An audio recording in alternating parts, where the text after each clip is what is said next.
The Empire hunted down Jedi across the entire galaxy after Order 66, killing thousands in a systematic purge that left almost none alive.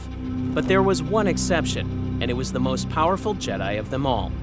Emperor Palpatine knew Yoda survived, commanded Imperial intelligence networks and probe droid fleets, and had the Inquisitorius at his disposal. Yet for over 20 years, none of these forces moved against the Grand Master. The reason behind this exception wasn't what most people think, because this was not oversight or mercy.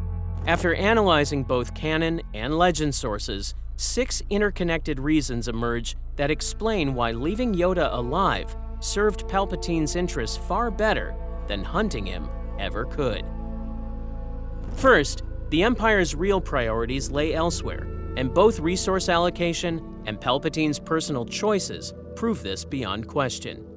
Grand Moff Tarkin, the Empire's most capable strategist, spent years stationed at Sentinel Base, overseeing Death Star construction rather than leading anti-Jedi operations.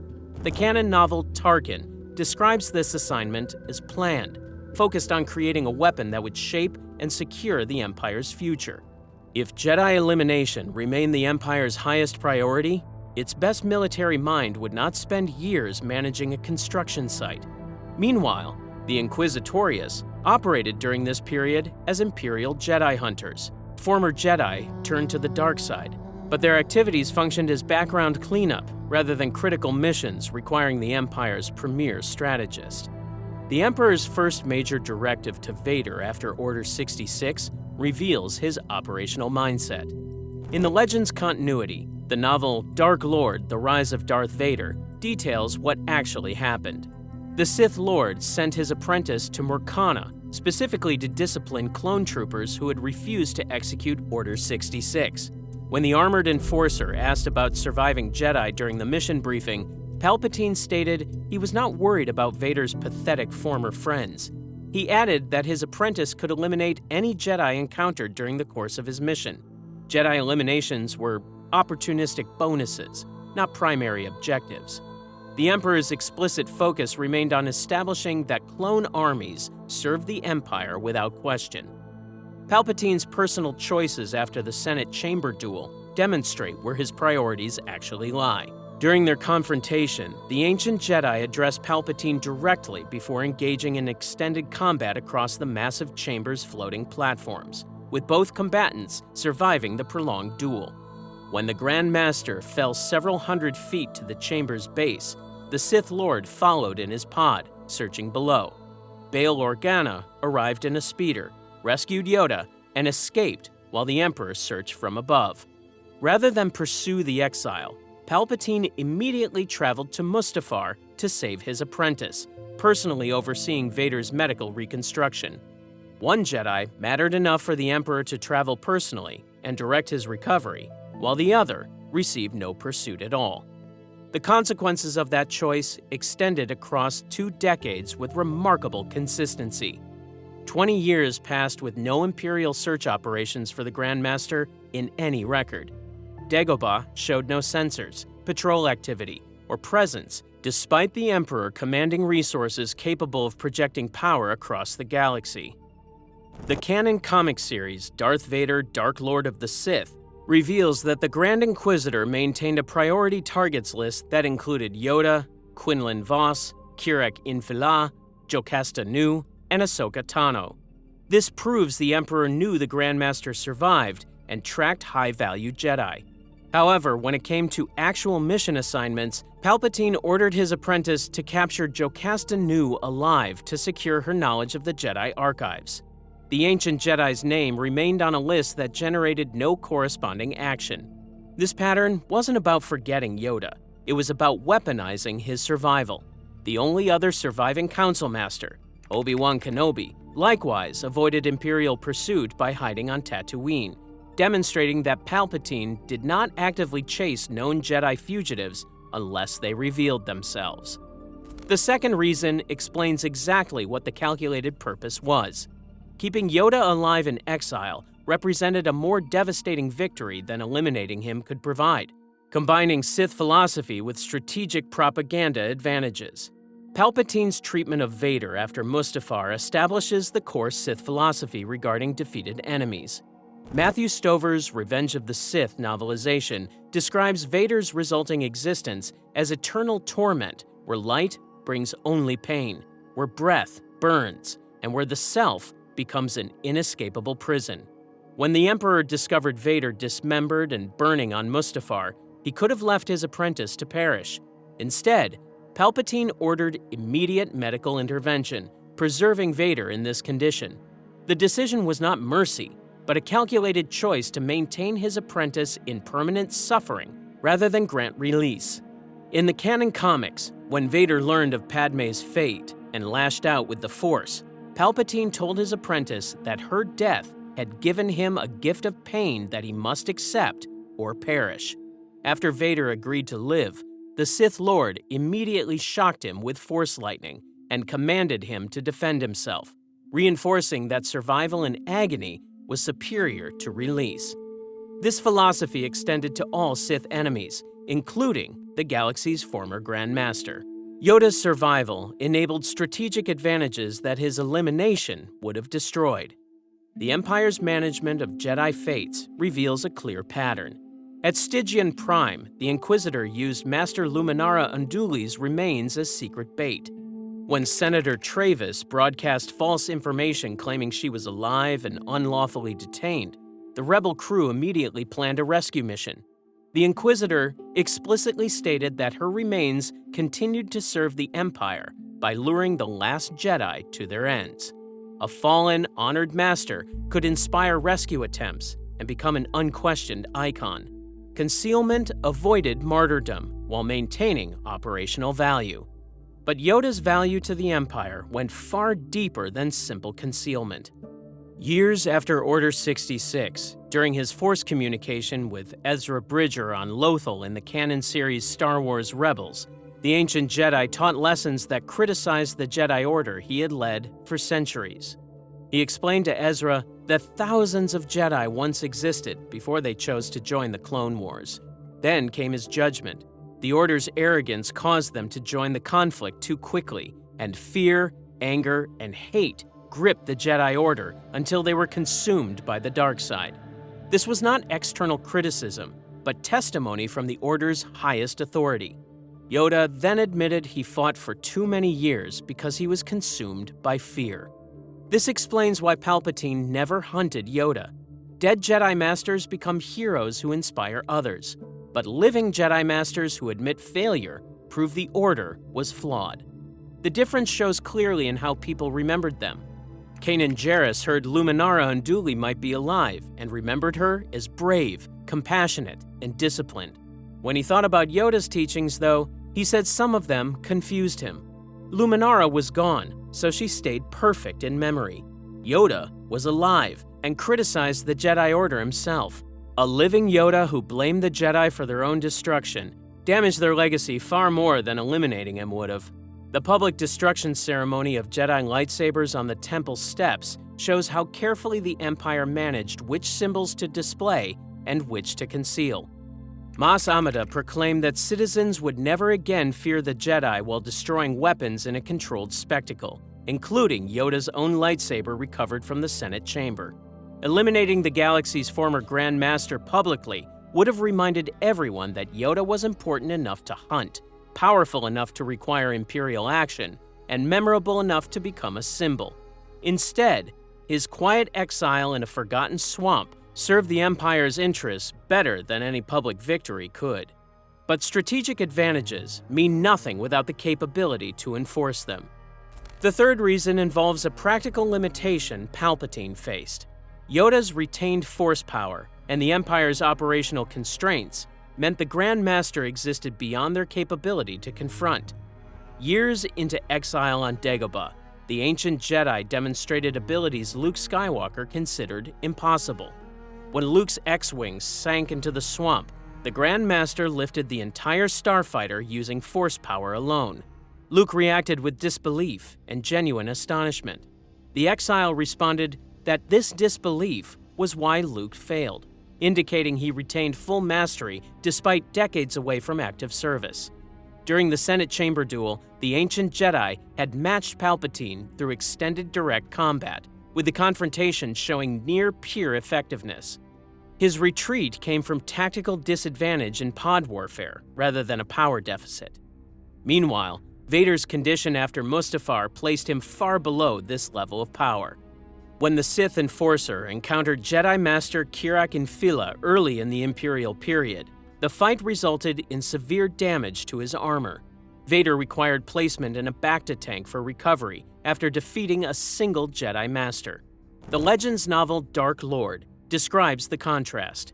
The Emperor had achieved total dominance, while Vader existed in total loss. This created a substantial power differential between the ancient Jedi and the armored Enforcer. Vader barely survived encounters with Jedi Masters and required extended recovery afterward. Meanwhile, the Grand Master performed feats Luke considered impossible and had matched Palpatine in direct combat.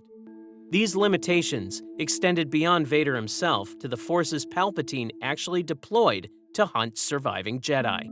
The Inquisitorius was designed for power levels appropriate to Knight and Padawan-level Jedi, with Master-level confrontations requiring exceptional measures. During the confrontation at Stygian Prime, the Grand Inquisitor fought Kanan Jarrus on relatively equal terms. Kanan was a former Padawan whose training remained incomplete when Order 66 occurred. Despite this, the combat remained extended, and Kanan survived.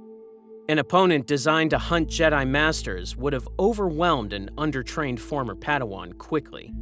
Even tracking a Jedi Master, let alone confronting one, was considered an exceptional achievement within the Inquisitorius. Reva's promotion to Grand Inquisitor, specifically for tracking Obi-Wan Kenobi to Jabim, reveals how exceptional Master-level engagement was. She received elevation to the highest rank solely for successfully taking a Council-level Master. If hunting Jedi Masters remained routine within standard operational parameters, this achievement would not merit supreme rank promotion. The organization's composition reflected its design limitations. It recruited from former Jedi who resented the Order, prioritizing psychological vulnerability rather than power or elite combat capability. The Emperor told his apprentice that while Inquisitors should be aware of high-value targets like Jocasta Nu, they should not be informed of her importance since they were not Sith. High-value targets required Vader and Sith-level intervention rather than Inquisitor deployment. When the Dark Lord hunted Kirak Infila, he operated alone without Inquisitor support, despite the Inquisitorius existing at that time. The Empire's systems could suppress Jedi, but they were not designed to confront the Jedi Order's former Grand Master. This operational reality created a natural barrier to any hunt.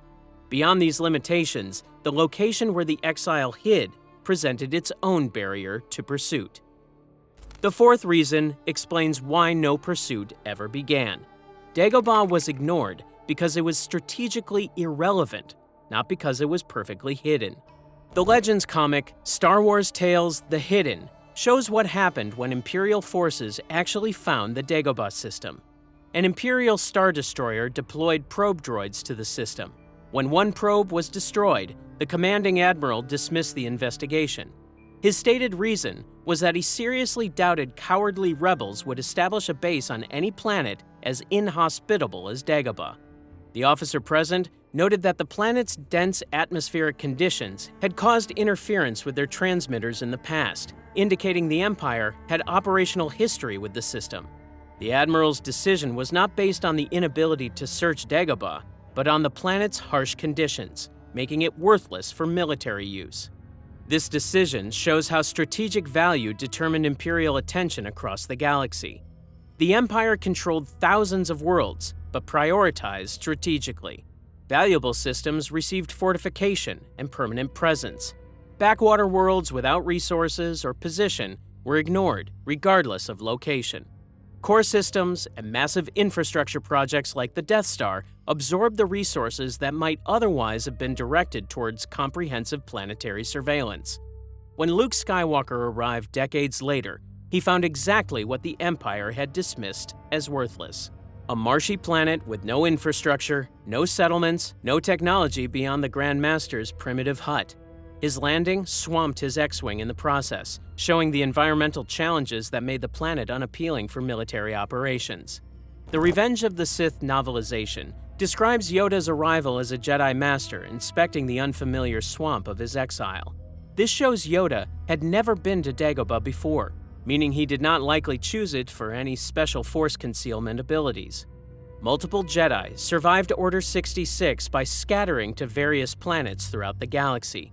They simply went to places the Empire did not prioritize. Dagobah was one among many worlds the Empire controlled in theory, but ignored in practice. The Grand Master remained untouched not because he was invisible, but because he existed outside the Empire's priorities. Yet the operational and strategic barriers alone don't explain what Palpatine gained from allowing this situation to persist for 2 decades. The fifth reason reveals why Palpatine no longer needed to take action against Yoda at all. The Sith Lord had already defeated the Grand Master ideologically before the Empire fully formed.